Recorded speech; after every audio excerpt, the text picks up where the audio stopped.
જો હવે બધું નકલી આવે તો સુરતના લોકો ભારતીય ચલણ નોટો પણ નકલી છાપી દીધી.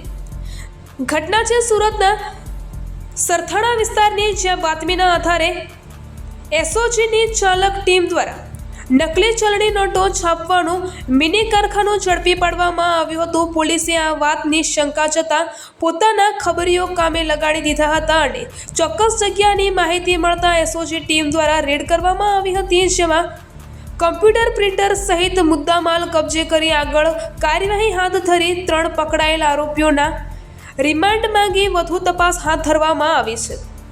રિપોર્ટર વસીમ પટેલ, અડાજણ, સુરત. ગઈકાલે એસઓજીને એક બાતમી મળી હતી કે સરથાણા વિસ્તારની અંદર યોગી ચોકમાં એપલ સ્ક્વેર નામની બિલ્ડિંગ છે, ત્યાં 402 નંબરની ઓફિસ છે. એની અંદર એમ કે હોજીરીના ધંધાની આડમાં એક નકલી નોટ છાપવાનું કામ ચાલી રહ્યું છે. તો એસઓજીએ ત્યાં રેડ કરતાં ત્યાં 3 આરોપીઓ સાથે ટોટલ 1,20,200ની 100 રૂપિયાના દરની 1202 નકલી નોટ મળી આવે છે. તે ઉપરાંત ત્યાંથી એ નોટની અંદર વપરાતી શાહી, પછી સ્કેલ્સ, રફ કાગળો, પ્રિન્ટર તથા પેનડ્રાઈવ આવો વિવિધ મુદ્દામાલ જપ્ત કરી અને કાયદેસરની કાર્યવાહી કરવામાં આવે છે. આ ઈસમોમાં એક સાગર કરીને જે છે તે અગાઉ સિંગાપોર પણ હોટલ મેનેજમેન્ટને લગતો કોર્સ કરીને આવેલો છે અને આનો માસ્ટર માઇન્ડ એ જ છે. અને એનો ભાઈ ભાવેશ સાગર રાઠોડ અને ભાવેશ રાઠોડ, આ બંને આ નકલી નોટો બનાવવાનું કામ કરતા હતા. અને જે બીજા 2 ઈસમો જે પકડાયા છે, રાહુલ શંભુભાઈ અને પવન બોન્ડે, આ બંને ડિલિવરી લેવા માટે આવેલા હતા. જે તે વખતે સ્થળ ઉપરથી સાગર ભાગી ગયેલો, પરંતુ ત્યારબાદ વહેલી સવારે એસઓજીની ટીમે જે વોન્ટેડ આરોપી સાગર હતો એને પણ પકડી લીધેલો છે.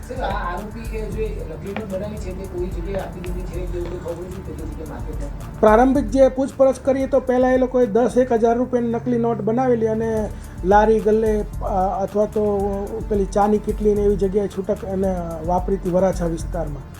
100 રૂપિયાની નોટ છાપવા પાછળનું કારણ છે?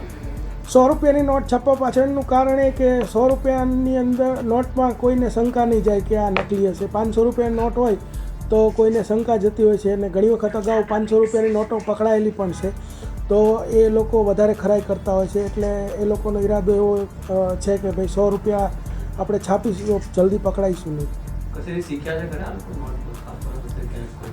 હા, એમને આ જે સાગર રાઠોડ છે એને ફરજી કરીને એક વેબ સિરીઝ જોઈને એને આ વિચાર આવેલો અને ત્યારબાદ યુટ્યુબ પરથી વિવિધ વિડીયો દ્વારા બધું શીખી અને જે મુદ્દામાલ પકડાયો છે તમામ શાહી, કાગળ એ બધું એ સુરતથી જ અલગ અલગ જગ્યાએથી લઈ અને આ કામ કરતા હતા.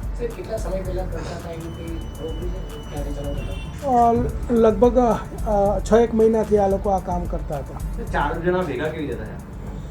4 જણામાં જે ભાવેશ રાઠોડ અને સાગર રાઠોડ છે એ બંને ભાઈઓ છે અને એ બંને આ નોટ બનાવવાનું કામ કરતા હતા. અને જે બીજા 2 પકડાયા છે, રાહુલ ચૌહાણ અને પવન બોન્ડે, જેમાં એક રાહુલ છે મધ્યપ્રદેશનો છે, પવન છે મહારાષ્ટ્રનો છે, પણ બંને રહેતા હતા સુરતમાં. અને એ 3 એક અસલી નોટની બદલે 3 નોટ આ લોકો એને આપતા હતા અને એ માટે ડિલિવરી લેવા આવેલા અને એ દરમિયાન જ ઝડપાઈ ગયેલા. પહેલાં શું કામ ધંધો હતો?